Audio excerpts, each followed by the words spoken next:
All right, Mekone turned 30. This was a fun turn. We finished research and conjuration, level 3. We've talked about that. It's good stuff. We got the throne claim, so always good to see, your god up there. We transmuted fire, so we converted 35 fire gems into 770 gold. I don't do enough transmuting to know how good of a ratio that is, but I mean, that feels good to me. 770 gold is a lot. And we can kind of use fire gems right now, but yeah. And then, this is what people call an elfing. And this is oftentimes why elves don't want to sign non-aggression pacts, right? Because, I knew that this was coming and honestly probably should have done a bit more to prepare, set up, more counter-raiding squads in my territory. Still a relatively inexperienced player. Was not expecting to get hit this hard. But yeah, this is a good attack. If you don't have that non-aggression pact, you have no warning, and so this is a lot more understandable that you just get completely rolled over. So we're not going to watch all of these. A lot of them are pretty similar. We can watch a couple, definitely. So most of his raiding is being done with these she-lords. That's a pronunciation anyway. They're pretty standard. These are similar to the Van Jarls that a couple other elven factions get. These elven cavalry commanders are really good. These guys are air and nature, which are pretty solid thug paths. They have a built-in magic weapon. They have, good defense, pretty good attack, like good stats. Protection is a bit low. Hit points not great. Strength, above average, but not fantastic.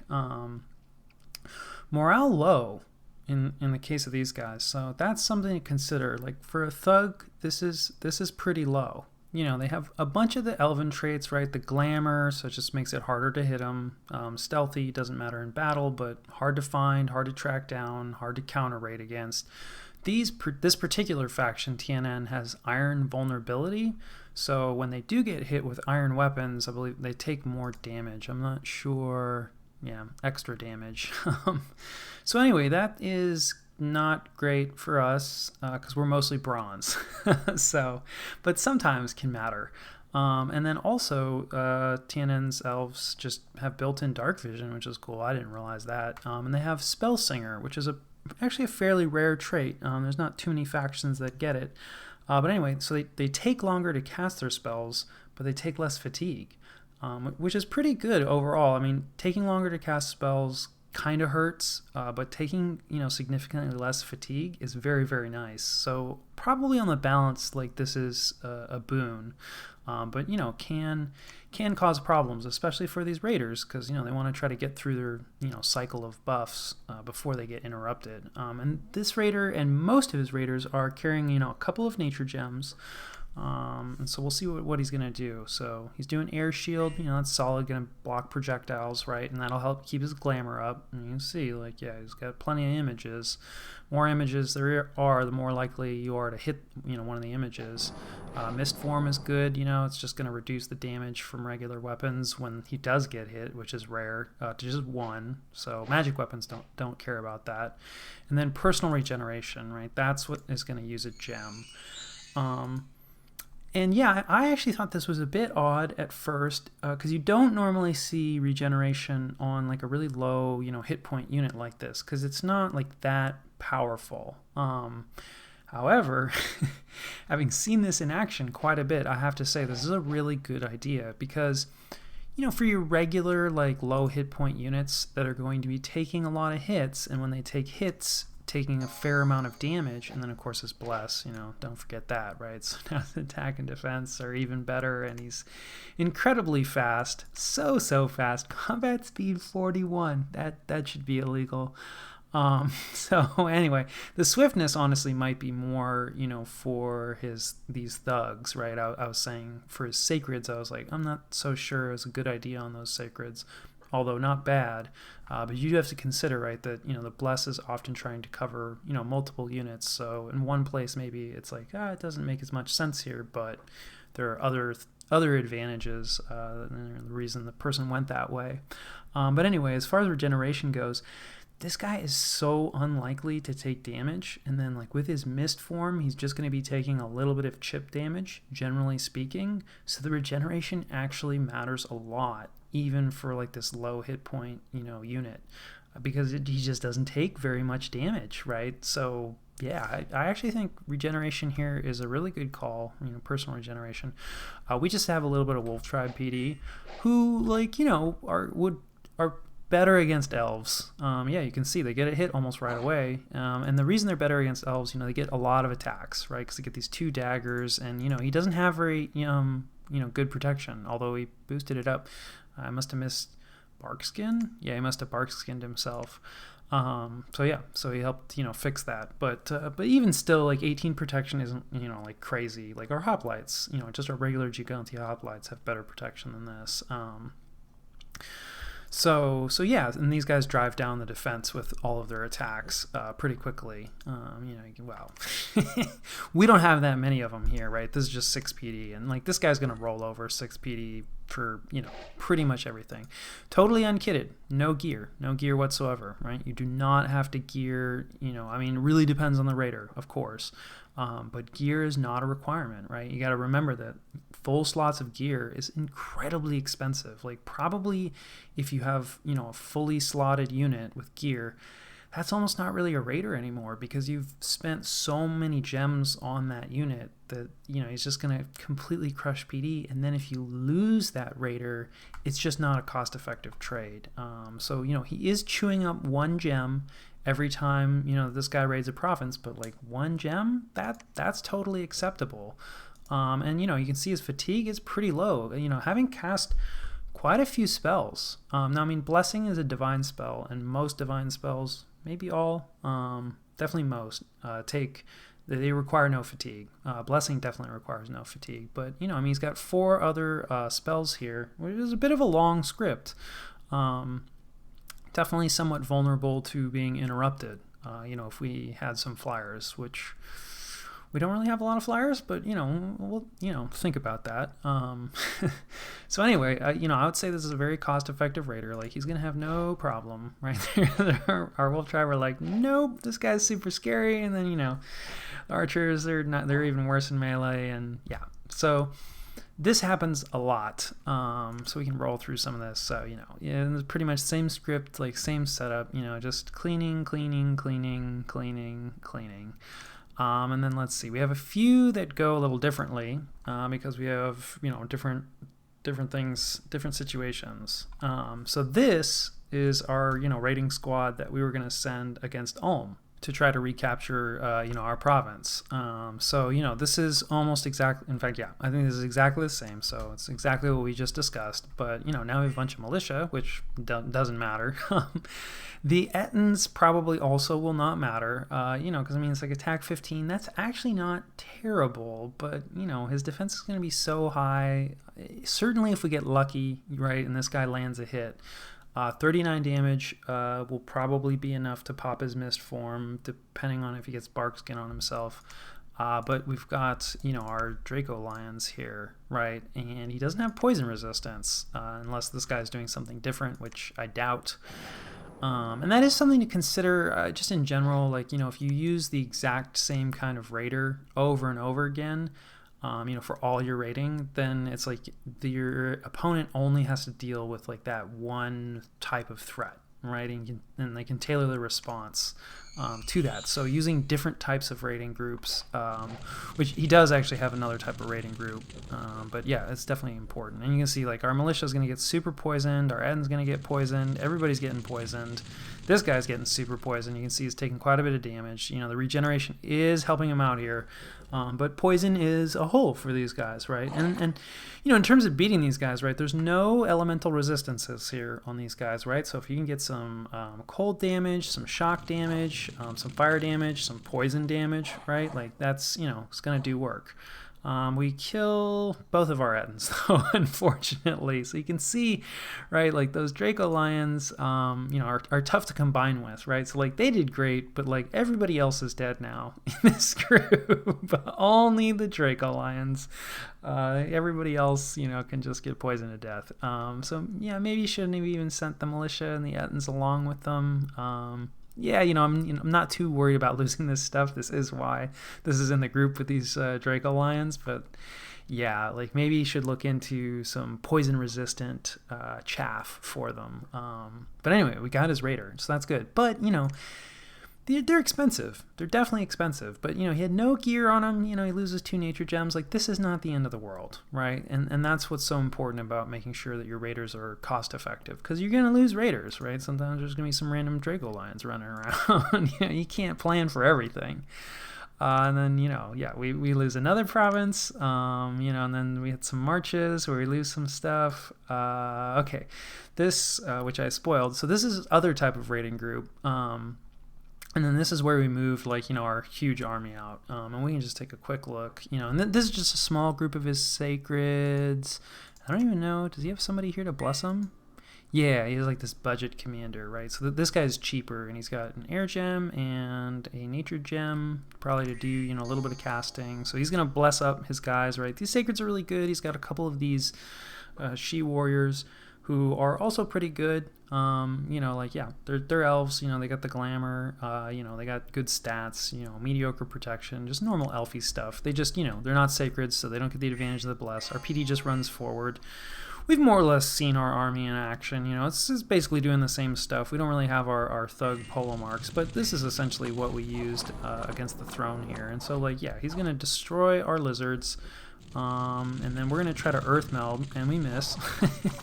Classic. But all the javelin fire is going to help us a lot because it's going to bring down their... Yeah, and then there's some earth meld, although he is breaking it. But yeah, once they get earth melded, yeah, you see defense skill 6. So it doesn't completely zero it out, but we can handle defense skill 6. Probably also some harassment, just a little bit starting to tick in here. So getting a surround, on these elven sacreds is going to be really important, because otherwise we're just never going to get a hit. But yeah, earth meld really important. The javelins don't care about the defense score. And then what did this guy? His morale broke. So you can see this is probably a HP route, but still morale 14, not fantastic. So yeah, he probably used the air gem for mist form because that requires air 2 and also personal regeneration. Same kind of story.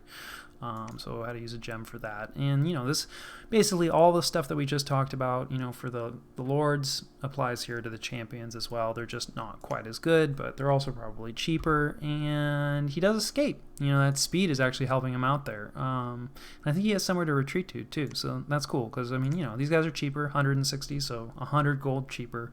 But, still, nobody likes losing, 160 gold. And we lose, a few more. You really see, these guys they don't have enough armor. So, definitely going to be switching over to the more heavily armored hoplites. I talked about that before, but, anyway, yeah. And, of course, we didn't even use them against Ulm, but anyway, that's just how it goes. It's very difficult to predict, where the game is going to go because, there's a lot of different people doing different stuff. So since our raiding group won against his raid, and I think all of these were magic phase because I did give him a bit of a hard time because he hits a lot of provinces pretty deep that he couldn't actually move to. So it looked to me like he had snuck, his units in during our non-aggression pact and then stealthily and then attacked, some deep provinces, which is a gray area when it comes to non-aggression pacts. It's I wouldn't even, been that mad because it's kind of well, it's the elves, I don't know. They're going to do stuff like that. But he was saying that he actually used Cloud Trapeze, right, which is a way to, magically jump quite a few provinces. And since it's a magic phase attack, it happens before regular movement. And I believe that's why, all these here appear here first, right? And then we get notifications about how, hey, some of our units died while they were marching around. So and you can see all of these are these lords, and you need air 2. for Cloud Trapeze. So yeah, I think Cloud Trapezed into a ton of our provinces. It does cost, I think, like 2 or 3 air gems, but it's not too bad, to cast Cloud Trapeze. So definitely worth it for like a devastating first strike like this. But anyway, so our raiding group that was going to hit Ulm got Cloud Trapezed on, but won that battle. So now they're going to do their regular phase movement and still try to execute our raid against Ulm. So let's take a look at that. Of course, we're down to pretty much just the commander and 2 Draco Lions.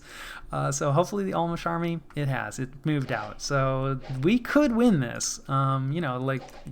Poison, bring it on. We don't have a lot of protection, right? These guys are pretty messed up too. I don't think... Oh, okay, nice. Right, they have regeneration. So when you fight, and when anybody fights multiple battles in the same turn, whatever damage they take in the first battle carries over to the second battle, right? So normally these guys would be somewhat injured, right? Whatever injuries they sustained in terms of HP loss would carry over. But since they have regeneration, they regenerated back up at the end of that other battle. So yeah, and then of course, one of them has a bunch of afflictions. I love how they poison themselves. They don't actually have poison resistance. Like you'd think, I don't know, anyway, they don't have poison resistance, so they take a lot of damage from the poison, but it's very difficult to kill, especially high hit point units with poison damage because it happens so slowly. And, high hit point units that also have regeneration, right? So the regeneration sort of cancels out the poison, and the poison just can't kill them quickly enough. There are weaker and stronger types of poisons, so that's not always true, for the really strong poisons. But anyway, yeah, so...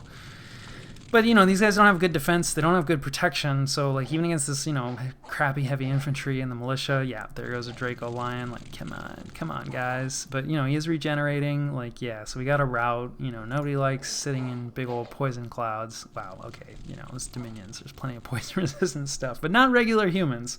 Oh, yeah, and he can fly, so that's cool. So yeah, that still actually worked out. Kind of proves that, didn't really need to send the other chaff, although, I think in the first battle, of course, right, we didn't lose any Draco Lions, probably because, we had some militia and junk to sort of soak up the attacks while these guys actually did the killing. Of course, they killed all of our junk, and, now we have no junk, so we lose a Draco Lion. That's sad, but we take the province, and it's a very valuable province. Finally getting that back. So that's a spot of good news. And then we get pinged on Hinnom, right? So like this is just him taking a look, seeing like, how much PD do I have? Am I patrolling? What's going on? And then we also get pinged in Mekone, right? So he's like, we get this pinger, so that's nice. Same story, right? Like he just wants to see like what's going on. So, that's not good. And he's pinging both. And I think that's smart, right? So like, I don't really know. He could go to either place, right? If he just pinged one, then it would make it more obvious in theory. I'm sure you can get in deep into some mind games and stuff with this, but yeah, I think pinging both is good. All right, keep me guessing about where he's going to be going. And then, yeah, this is another one of these like small sacred groups, raiding, and another one of these small sacred groups raiding. Somehow one of our heavy infantry actually kills one of his sacreds, which is lucky. We have, for whatever reason, a lot of PD here. I don't think I dumped here, but I think it's an event, but who knows. And then I think that, yeah, covers it. So we have some unexpected events. This has got to be related to this Hellgate. So one of our E4s gets some blood magic. That's cool. But then he gets banished from this world. So I think he's just gone. There are like a couple other like, infernal planes. And sometimes units can actually like fight their way out and escape. But yeah, an E4 is not, I don't think he's going to escape. He has no kit or anything. He's just fist robes. Like, yeah, that's not good. And then, of course, we're declaring war on our Helit population. Nothing must stand in the way of that. So, both of our forts, thankfully, it wasn't our, I don't know, we still, whoever that E4 was, he wasn't, the last one in one of our forts. That would be really sad. So, that's good. We have E4s present for our war against the Helits. And then we get some Dominion. That's nice. And then the Throne of Life. Just everybody gets younger since it got claimed. And then, patrolling, we have a bit of starvation where we moved our troops out because, a lot of our provinces really kind of suck. There's not a lot of population, so there's not much supplies. So, yeah, didn't think this part through. And then promotion, and then a double elimination, actually. So, Femoria was eliminated. Don't really know what happened there. And then Ubar was eliminated, which is a little interesting. And that is probably related to why Niflheim got freed up and, was able to jump in on Ulm. Because, from what I'd heard, Ubar and I think Vanheim were, both fighting against Niflheim. But anyway, I guess it didn't go well for Ubar. So, what are we doing? Well, for starters, we don't have a lot of territory anymore. Our income has been completely crushed, so that's not good. But both of our forts are free. That is critical. You always want your forts free. You don't want to get them locked down. We can't even see these provinces anymore, but they are ours. We will get to them. And then we have like this nice little line of territory. That's cool. We can still draw income, right? Because it's connected to a fort. So like this is a nice win. But yeah, otherwise, like this is all looking like TNN. He chose not to go after the goddess. So that's good. To me, it's like, okay, he's probably afraid of her. Maybe doesn't really have an answer to her. So we're counter-raiding, right? I mean, this is what you have to do. If you get hit, by elves, like you can't just sit in your fort and, or forts and do nothing. You got to go out there and recapture your territory. You really want to kill raiders. That's, I think, really the number one priority. But we really don't even have a lot of places to set up traps for raiders. You usually want to, like, this would be a good place to set up a trap, for raiders. So we're just going to hang out and patrol. We have a little bit of PD to try to cover for, our one remaining Draco Lion. Hopefully, if a raider comes there, we'll be able to kill him. The Almish army went here, so he could always double back, but that's a pretty unlikely move. I mean, I say that, but anyway, he's probably going for his capital, which is cracked, right? This is kind of his last chance, to try to kick Niflheim off. I don't think this army is going to, it's basically the same kind of army that already lost to this. So unless he's got like a lot, and he could have a lot of caster support, right? This is his capital. So assuming he's been building mages, hopefully he's been building mages, he could bring them out to support this army. And maybe it'll be a different fight, half of Ulm's mages, more than half actually, of Ulm's mages are also priests.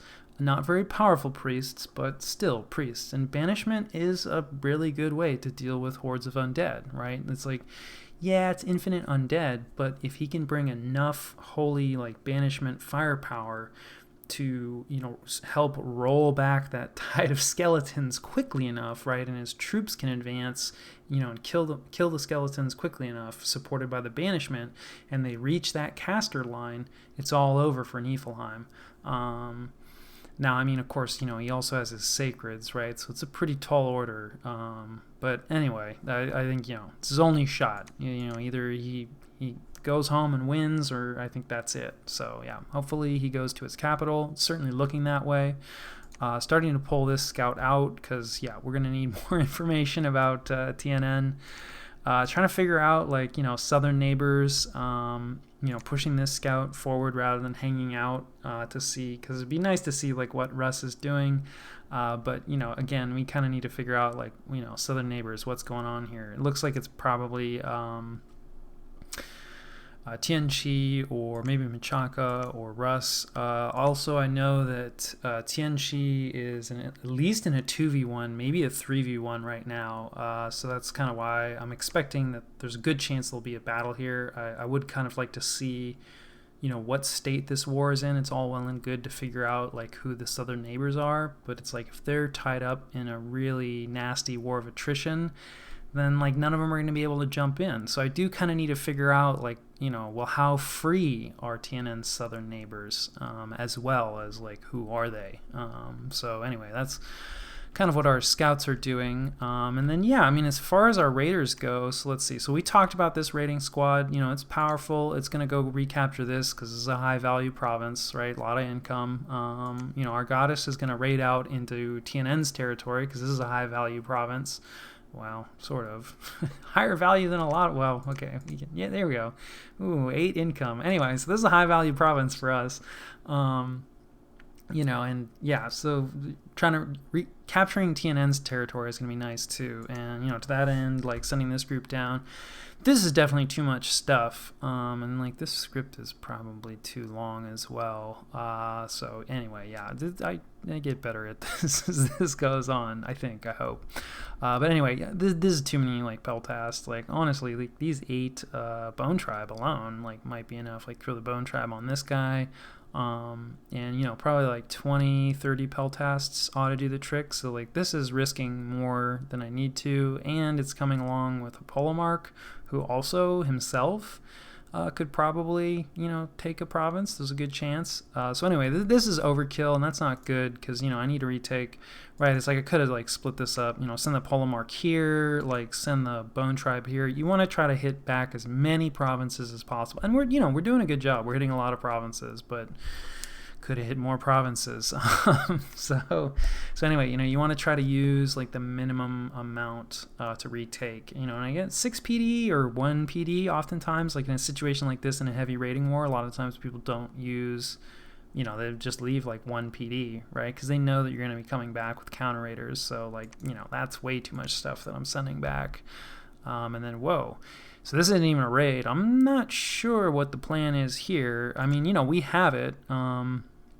There isn't really any reason to hang out here. It looks like we're deciding not to try to build the fort, which makes sense. Like, all of our any fort construction is going to be extremely risky right now because obviously like any of our provinces could be getting hit. But yeah, I'm not sure why I'm choosing to use like an entire army. I am still concerned, right? Because okay, we don't have a lot of sight anymore really, because we don't see these border provinces anymore because they're our provinces that used to border them are now his provinces. So we don't see any of his garbage, like we don't see any big old stacks, but obviously all of his elves, his sacreds are stealthy. So I am a little bit concerned about getting my main army just jumped on by a giant stack of elves. So there is definitely danger, in splitting up a bunch, and that's why, though you want to use like small raiding groups usually that you don't really care too much about in this situation, because yeah, there's a good chance you can lose stuff. So I mean, it's good that I'm keeping a majority of the army together, although no Peltast support, which is a little sad. But some Maws of the Earth support, so that's good. And then what do we have going on here? Yeah, this is where we send our other Peltasts. Again, like too much stuff, I would say. Sending our priest as well. Not sure why I'm sending the priest out. Maybe hoping to link him up with some Polomark, so that they can, move out together and he can bless them. Let's see. Yeah, more Peltasts here. Like this is a better size, I would say, for Peltast raiding. Probably wouldn't necessarily. I don't know. It's hard to say.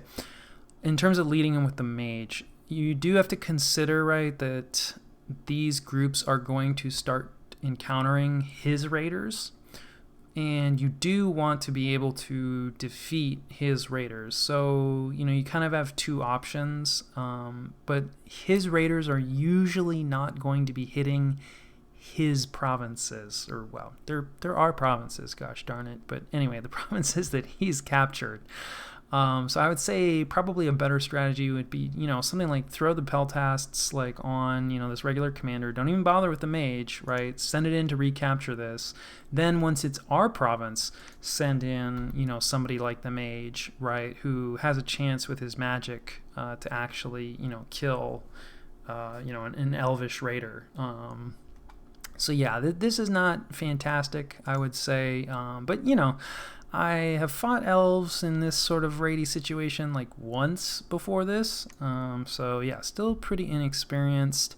Our prophet, kind of with some of our Giganti hoplites, which is, this is a little better, smaller commitment, but still has a chance to kill some of the raiders. Word of Thorns here, like magic resistance negates. Elves do tend to have pretty good magic resistance, but this is something that could push some damage through, and bleeding is really nice. That's usually a death sentence. The entanglement is also really nice, because it'll reduce his defense and actually give our giants a chance to hit who have magic weapons. They don't care about all that misform stuff. So yeah, this rating group is not bad. And then what are we sending here? Yeah, more Peltasts. Incinerate. We need more Incinerate. Incinerate is a great spell. It's a great anti-elite spell. Really good precision. It's armor negating, which is unusual for fire damage. Fire damage is usually armor piercing. And it's a ton of damage. So like if you don't have fire resistance, it's and you're not like a Nephil Giant or a Nephil Jarl, Incinerate's probably going to just one-shot you. Those elves have 15 hit points, and especially if they bark skin themselves, which they've been doing, and then they get weakness to fire. So anyway, Incinerate is a great spell. I think this is a pretty good choice. This is like a decent group, right? Because it's like the Peltasts ought to be able to deal with the PD. And then, this mage has a good chance of dealing with any elven raiders that try to counterattack.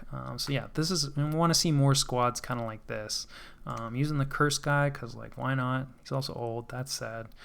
No diseases though, so unaging helping out a little bit. How is our disease situation? Yeah, no disease. Is this guy old? Nope, this guy's not even old. I think unaging actually, a lot of times when you recruit the mages, they come in younger, because this I think is significantly younger than what this guy would normally be. It doesn't always work that way.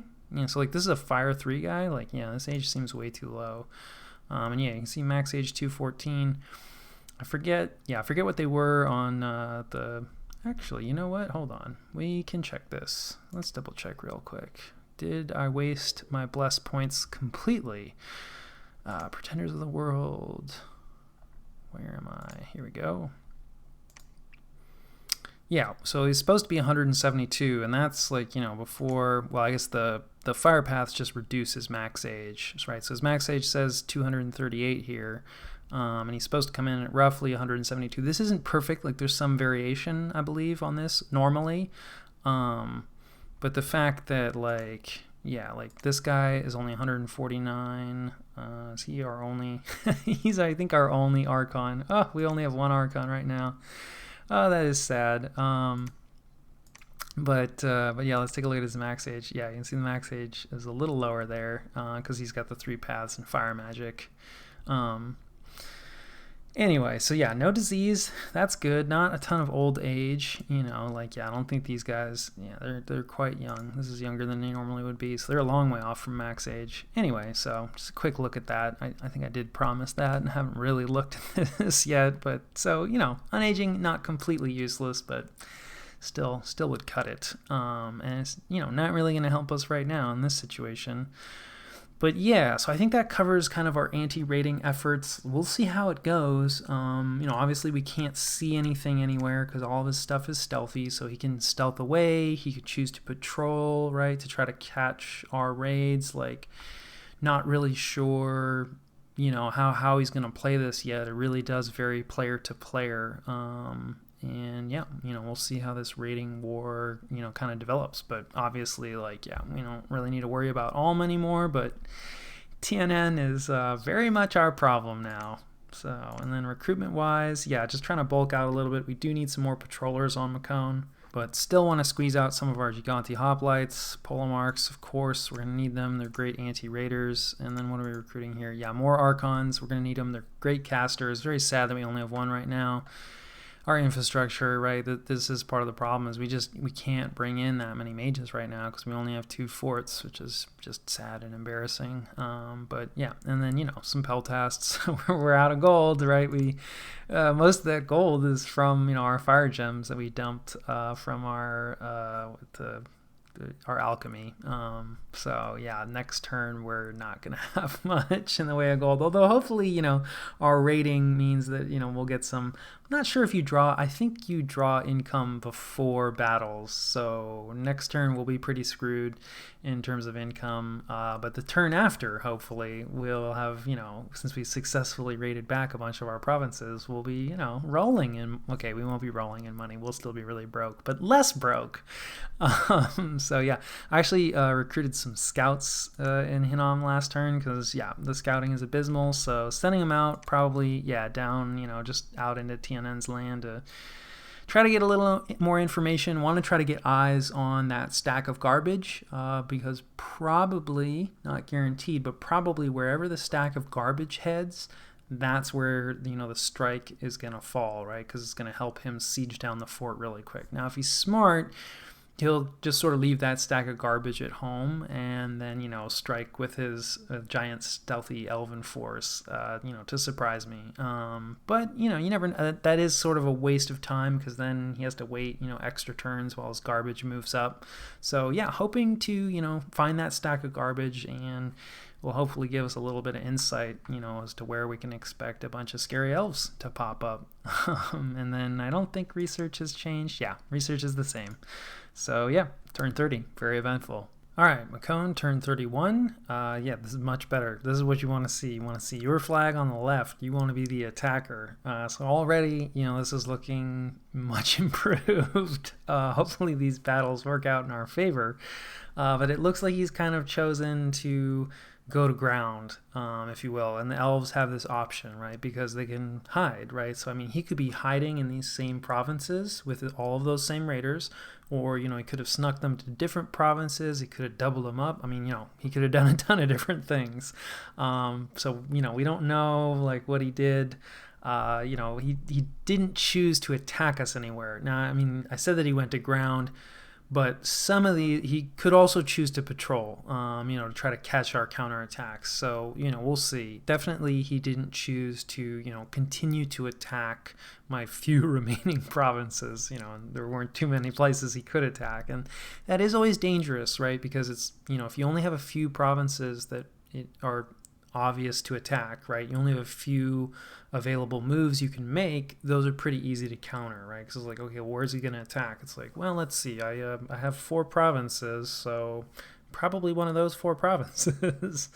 So yeah, I think it makes sense to sort of halt at least the attacks. So let's see. I don't think most of these are interesting, but we'll take a quick look. Yeah, so these are our Gigantes and 1 PD. Right, so that's fine. They can handle that. Just no losses. So let's take a look. And so this is our Peltas, 2 mini Peltas with some Bone Tribe, 1 PD. Right, you can see how this is just way overkill. So yeah. And let's take a look. What about this? Also our giant, 1 PD. So I think, you get the idea, right? 1 PD, 1 PD, and then there was a battle in Ulm. This is a big one. Obviously not so much for us, but it's important. We are interested in the result of this. The same army that we've seen from Niflheim. We talked a lot about his strategy and his turbo communion and his infinite skeletons.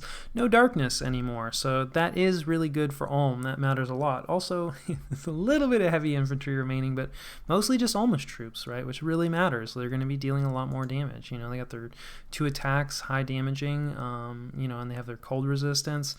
He's brought his god out, still just with the 1 tower shield. I don't know, but still, he's a strong caster. He can do some cool stuff depending on the research that he has, and he's brought out just this same. I don't, maybe he doesn't. I hope he's been recruiting mages, but I certainly would have expected him to bring mages out from his capital, right, to support these guys. So maybe he just hasn't hit his research targets, but it's you can't really have too much more troops. It's kind of you can't really hold off because Niflheim is probably going to assault this turn. So, you know, it's like, wow, you can't really wait. So it's sort of like, well, if you didn't hit your research targets, you didn't hit your research targets. Like, bring your mages out, because it's like, this is your last shot, realistically. Like, mages by themselves without cover is not great. And wow, looks like there's already some routes.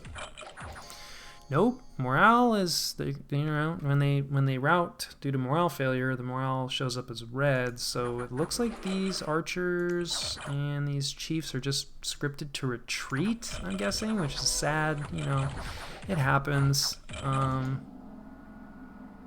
don't know what the heck happened here. There's a ton of guys retreating, but it doesn't appear to be a morale failure. Oops, this is his prophet. And then, yeah, this is his god. Also appears to be retreating. Yeah, you know, I mean, this has got to be a misscript, I'm thinking, which is sad. You know, I mean, it's part of Dominion's life. Like, it happens. You know, especially too, like, he took a really big loss. So, you know, he might be in other games and more focused on those games, or who knows, something came up, you know, in real life, or you know, he just missed that he had some guys on retreat. You know. Oh wait, no, maybe not. What are they doing? Oh, you know what? I think this is the order Fire and Keep Distance, which does not see a lot of use in the Dominion's community. You can tell. I mean, well, okay. I don't see it a lot, and I don't really use it. But yeah, and I think maybe some of his melee squads are on the same thing. Because, I mean, you know, some of these guys have, like, these throwing axes, right? So they do sort of count as ranged units. So, you know, you could kind of give them that same keep distance and fire, right? So they just try to keep away from any enemy troops while still shooting. Kind of an unusual command to give to, like, you know, melee units, even if they do have a ranged attack. Kind of makes sense with the archers-ish. I find it seems like it's very hard to pull off. Right, it really split up his forces, if that is indeed what happened, right? Because, I mean, these guys just got absolutely annihilated. And then, like, yeah, it is really bizarre, because, like, for instance, you know, the heavy infantry, like, they don't, you know, or, like, these guys, these Iron Warriors, they don't have any ranged units. So maybe they were, like, in a squad with some ranged units, and the whole squad had that order, and they all sort of tried to execute it. I don't know. That was very weird. And, like, maybe the god doesn't have a ranged weapon, but you know, maybe there was attack closest. And hang on, let's take a sorry, you know, it was probably not super interesting, but man, I really have no idea what happened here. So it's like pretty normal, right? A lot of these guys are filtering forward. I'm not sure. Some of this might be PD. No, some of these are his sacred. So, you know, some of them are probably on attack closest, and then, you know, the rest of these guys. There's a lone skeleton in here, but that's... Alright, hold on. Let's turn on... That's Olms, I believe. Team-colored squares. Yeah, that's an Olmish skeleton. Like the lone Olmish skeleton, right? You know, it's from his Death 1 guy, right? Death 1, not so great. You know, one skeleton, kind of useless. Infinite skeletons, significantly more useful. So anyway, everybody's running forward. Like, this all makes sense. The god is hanging out. What does he cast? So he's cast like Legions of Steel, not a bad choice. Flying Shield, self-buff, some self-buff, sure. Like, this all makes sense. A little high on the fatigue, but you know, that happens with casters. And then, like, oh, you know what? You know, some of these some of these giants are probably set to attack rear, right? And some of them got around. And then I wonder if you think... Yeah. It's like these guys are set to attack closest, probably, right? So, like, okay, they maybe kill... Yeah, they kill a giant here, right? And then they move on to the next giant, right? And then they probably kill this giant. Okay, yep, and this is making sense. Maybe they kill this giant. Yeah, and then I guess maybe some of these guys decide that this guy is closer, right? And then, yeah, I mean, this is probably what I was talking about with that fire and keep distance for the archers. So, yeah, I mean, I think this might just be a spot of bad luck. But, yeah, very unusual. You know, he's got so many units running back. Although this time the god seems to be... Yeah, okay. This is making a little more sense. Is this battle replay not the same? That's what we just watched? Am I crazy? Yeah, weird stuff. Anyway, it does not go well for Ulm at all. Like, yeah, this is an actual route. And, like, yeah, it's just tough. He really needed those mages. I think, if he had a bunch of mages, like all the priests and everything, to do some banishment, I still think it would have been a really tall order. And he's going to lose his god there, too. Ouch. Not sure what happened there with the replay. Sometimes the replays, especially if it's been a little while, sometimes you get a discrepancy between what you see here in the battle summary, which is always what actually happened. So trust the battle summary over the replay. But sometimes the replay will actually disagree. So it's like in the replay, you win the battle. And then in the battle summary, like you actually lose the battle. And that I've never seen that happen, certainly not like in single player and like in multiplayer. If you are, looking at your turn like right away, I've never seen that happen. But what will happen is, some patches will come out and it'll actually like mess, I guess the replay actually sort of reruns the battle. I'm not exactly sure how it works, but it definitely has to do with, the patch version having drifted from when the battle was originally fought. I don't think that's what happened here because it seemed like different things happened, both times I watched it. But anyway, maybe I'm just crazy. Regardless, apologies. Yeah, Ulm was crushed. And yeah, I don't think there's a whole lot more to say about that. I think they are done. Continuing our rating. So yeah, 1 PD, 1 PD, 1 PD, 1 PD, and yeah, slaughtering helots. So yeah, it's good. It's good that we got all those wins. We got some gold because people think it's the end of the world, which it is. The elves are coming. Also, the necromancer still, feasting. That's fine. And then yeah, our patrolling and Xibalba was eliminated. So yeah, this was obviously like a great turn in terms of recapturing our territory. Our income is up way, way more. Compared to where it was. You can see that like I got 275 gold from last turn, so that's not good. Although that luck event was well timed, right? Because yeah, I was like, man, how do we still have 275 gold with our recruitment? So yeah, thank you, luck. Luck sort of makes you rating not immune, but sometimes it can help. But we didn't catch any raiders, right? And like that's critical. So it's like all those elves are still out there, like they're still gonna be trying to hit us. So in that sense, like it didn't go so hot. So that's unfortunate. We captured this province, which is nice because it borders Marverni here, and we can see here is at least a stack of garbage, probably the same stack of garbage that we saw before. So this could go either way, right? It's not very far from, either of our forts. So yeah, we're just going to have to try to keep an eye on this and see where it goes. And then the counter raiding continues, right? Now, we're taking our god and taking this independent province here, which is, clearing independent provinces that are, like his provinces are kind of, This is also very close to his capital, so a bit of a dangerous move, but it will give us sight on his capital, right? When there's a good chance that, it's like we see this fort, okay, what's going on in his capital, right? Is there a stack of garbage here? So it would be interesting to see what's there. This is also a fairly high income province, which would be nice to pick up. And of course, every time you capture a province, right, it generates some unrest and is going to reduce the income there. So, getting some raiders into TNN's lands is definitely useful. Using our god to do that raiding is questionable, but she is a powerful force, and it doesn't look like he wants to confront her. So, trying to use her a little more aggressively. In terms of our counter rating, we're not actually hitting that many provinces this turn that TNN controls. So we're hitting a province here, with our main army, which, still is reduced again in terms of supporting casters. This feels a little risky. I don't love this in retrospect, because, still don't know where that giant stack of elves is anymore. And then we're bringing some Peltasts back to this province, and then a lot of what we're doing in places, so we're moving and patrolling when we're coming back here, bringing these guys over and patrolling. Definitely pretty concerned that Hinnom is going to get hit by a large elven stack. I was a little surprised that it didn't get hit this turn. because he pinged both of the forts, right? So he's certainly thinking about trying to capture a fort. We know that he has a large army, of elven sacreds out there somewhere. So yeah, very worried still that, one of our forts, particularly Hinnom, is going to get hit. So, trying to bring some forces back to beef that up a little bit.